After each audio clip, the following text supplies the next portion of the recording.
బీజేపీలో అనామక ఎంపీ కాదు.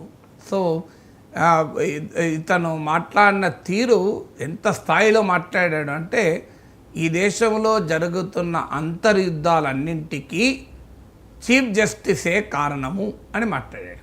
మామూలు విషయం కాదు. అంతర్యుద్ధాలకు కారణమైన వ్యక్తిని అరెస్ట్ చేస్తారు కదా. Unlawful activities prevention act UAPA చట్టం కింద సుప్రీంకోర్టు చీఫ్ జస్టిస్ నేరస్తుడు, ఆయన అరెస్ట్ చేయమని చెప్పడం ఇది మామూలు విషయం కాదు కదా. మరి మోడీ ప్రభుత్వం ఎందుకు ఊరుకుంటోంది? దేశంలో అంతర్యుద్ధాలు సృష్టిస్తున్న వ్యక్తిని పైన మరి చర్య తీసుకోవాలి కదా అని ఏమంటారు?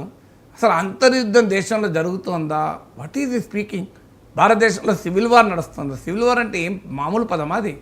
సో ఇండియాలో సివిల్ వార్ జరుగుతుంటే మోడీ ప్రభుత్వం ప్రేక్షక పాత్ర వహిస్తుందా అంటే నరేంద్ర మోడీ అంత అసమర్థుడిని నిష్కాంతమే చెప్పదలుచుకున్నాడా?